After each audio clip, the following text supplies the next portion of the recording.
Hello and welcome. I'm Natalie. Let's talk about money. So, I was talking with my sister, and she's a dear person, and I love her. Of course, she's my sister. And we don't agree on a lot of things. A lot of things we do agree on, a lot of things we do not. Money is one of those things we do not. And so, she was telling me, she's so sweet. So, she's got a few things going on right now. So, this is what she tells me. She tells me she needs a new car because the one she's in is falling apart because she drives so many miles. Now, her so many miles is 25,000 miles per year, which if you go to an insurance agency, they're going to say that about $12 to $15,000 a year, 12 to 15,000 miles per year is normal.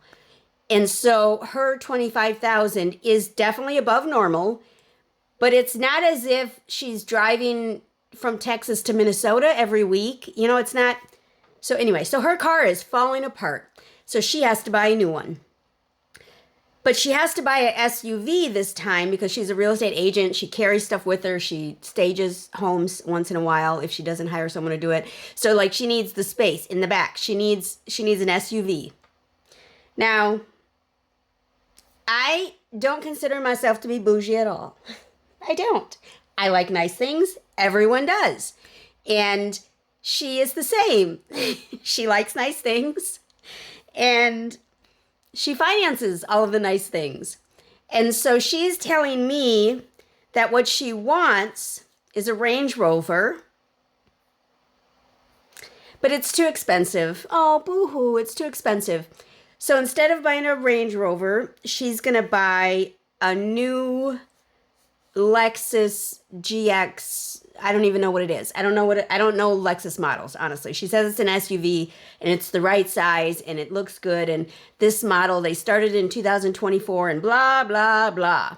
And so I was talking with her about this the other day, actually, and it came up again today. But the other day, we were talking about, well, when did they start this model? It's brand new. When did they start this model? It started in 24. So can't you purchase a 24 version to help save you about $20,000 to $30,000? And she doesn't think so because she doesn't want to have to deal with other people's problems that were on the car, that are on the SUV. Now, me being a person who has never in my life owned a new vehicle, I don't know what that mentality is. Like, I don't understand it. And so we just can't agree on that. We just can't. She thinks she has to buy a new vehicle. And not only does it have to be a new vehicle, but it has to be a new Lexus GX, whatever their numbers are, 300, 500, 700, whatever their numbers are. Now, again, I like my cars. I like luxury cars. That is who I am. That is not who I am. That is what I like. That is what I like. So I understand. I get it. But you don't need a brand new car because you're worried about what someone did to it previously. Have it checked by a mechanic before you buy it to make sure it's clean and it's good and there's no hidden problems in it. If a car is 2 years old, there's not a whole lot of stuff that the first owner is going to have done to it. Honestly, let's just be truthful. If you buy one that looks like it's been through the wreck, then guess what? So anyway, so that's problem number one, is we have to buy a new car, and it has to be brand new, and it has to be a Lexus GX. Okay, and then we have problem number two. Problem number two is she has a son who started college this year, I believe it is. He started college this year. He's studying abroad. He was in Spain for his first quarter, I guess. Is it a quarter in school? I don't even know. I haven't been in school in so long, I don't remember. His first part of school this winter, from September through January or whatever, through December, I guess. He was in Spain, studying in Spain. Again, boo-hoo, so sad. And then now he came home for break, and then now he's in Italy. So now he's studying in Italy. And so she's listing off all these things she has to buy. And so this college is something she has to buy. Now, she told me that she's only going to put a portion, she's only going to pay for a portion of the college. She's not going to fit the bill 100. She's not going to pay the bill 100%, which is great. I think you should leave your son responsible for some, and you should leave the father responsible for some. They are not together, so they're separate. So all three of those people could chip in. Realistically, only the son is responsible, but if you haven't the means to do it, parents should chip in. So we've got this $75,000 car that we have to buy. We've got this $96,000 college that we have to pay for.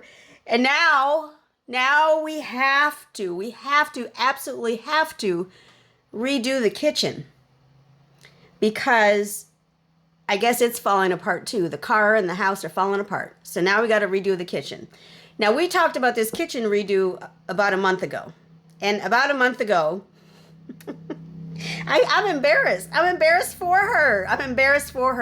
So I love my sister. I don't know how you would see this, because I didn't tell her my channel name, but I love you if you see this. Okay, I love you 100%. She told me last time we talked, or about a month ago when we talked about this, that they had their budget. Her and her husband have a budget. They've got that ready to go, so that they're gonna pay cash for the kitchen redo. That's how I understood it anyway. So they've got that certain amount of money set aside. But she told me that the work that she wants done, and the way that they're going to redo the kitchen, which would then lead into the living and dining room, is going to cost her more than double what they saved. More than double what they saved. Listen. This is why America has problems. This is why. Because we get ourselves into shit that we can't afford. You are living way beyond your means if you have to finance a car, a school, the redo in your kitchen. That's too much. You need to slow your roll and start stacking some cash. For reals. So she told me she was so proud of herself because she went to her financial advisor, not a Ramsey Solutions financial advisor, apparently. But anyway, she visited her financial advisor because she's, worried about the market, as most people are, and she wants to make sure everything's okay, blah, blah, blah. And she was telling him what expenses she has this year. And apparently, I don't know, and I wasn't there, so I don't know how true it is, but apparently he told her to just go get a HELOC and buy all the stuff you need to buy. So just put a loan on your home to redo your kitchen, buy a car that's not going to be worth the money that you put into it the second it drives off the lot, and to pay for college for your son. Go get a HELOC. Go put a mortgage on your home. A home equity line of credit to pay for a car and a kitchen redo and college. She knows how I am. She knows I'm a Dave Ramsey fan. She thinks Dave is the devil because he probably leans a little bit more right. He's a little bit more conservative. But she knows how I am. She knows that you got to pay cash. She, in fact, wanted me to get a mortgage on this home that I'm living in now because she thought then I would have money and I could do whatever else I wanted to do and blah, blah, blah. I said, no, I need to pay cash. Find me a house I can pay cash for. So she loves financing stuff. And this is someone who's close and dear to me. I preach debt-free, don't finance. I preach this to anyone who will listen. And yet my own sister, I can't convince her that is bad. So I don't know if any of y'all are convinced or not. So if she were to go get a HELOC, they do have supposed low interest rates right now, which is great. And so she could pay over time and it's only one payment and blah, blah, blah, blah. You can, borrow up to a certain amount of your home. And her home has, I guess, quite a bit of equity in it, and it is worth quite a bit.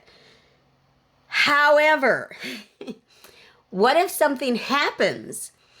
What if you suddenly can't work and suddenly can't sell any homes, and your husband breaks his back and so he can't work, and so no one's working, and now we've got, not only do we have our mortgage, because you still have a mortgage, but now you also have a loan on the equity, the equity that you've already paid, the money you've already paid. Now you're going to borrow that again, and so now you got to pay for both of those in order to keep a place to live. This gets me, I don't know, I'm dizzy. I'm dizzy because I can't. This is what I'm going to ask you to do. I'm going to ask you, whenever you're in a situation where you think you need to buy something because your car is breaking down, or your kitchen is falling apart, or your child wants to go to a $100,000 school, what do you need and what can you afford? That's what you need to think about. Can I pay for this cash? And if I can't, how am I going to pay for this? I'm not going to put a second mortgage on my home. Maybe I would do some sort of personal loan, maybe. But realistically, don't borrow money on something that's going down in value. Again, with the car, if you wanted to do a HELOC for a remodel on your home, I say no to that idea. But I definitely 100% say no to putting a HELOC to buy a car. That is the stupidest shit I've ever heard in my life. Stupid. Dumb. Just dumb. So again, I love you, sister, if you see this. I love you, but that's stupid. And so for those of you who are watching this thinking, oh yeah, that's what I've done. I've, gotten a HELOC so I can buy a car and school and redo my kitchen. Think about how that went for you. Think about the payments that you're making, and think about if there were a different way to do it. If you start setting aside money right now, in 2 years, you could have enough money to pay for that kitchen redo. Okay? Or you could pay for a used car, not a new car. There is no need to buy a new car. There's absolutely no need to buy a new car. I'm a woman who doesn't fix cars, and I do not need a brand new car. I do not. And neither do you. So anyway, so I apologize. I got all frantic and anxious on this. I didn't even write any notes. I just wrote the 3 things that she told me that I was having a fit about when we were talking about it. So, as I cool down, what I'll ask you to do, if you would please, share this. If you know someone who wants to get a HELOC to buy a car, who wants to finance a brand new car, or who wants to finance a $100,000 school loan, send this to them and let them know it's not a good idea. There are other ways to pay for the things that you want. These are not needs. These are wants. There are other ways to pay for the things you want. I'm just going to ask that you invest in yourself today so that you can make a difference for others tomorrow. And go ahead and give the video a big thumbs up. Leave a comment down below. Be sure to subscribe. When you subscribe, hit the bell so you know when the next video comes out. I gotta go, I don't know, take some Advil or something. I don't know. I gotta go. Y'all have a great one.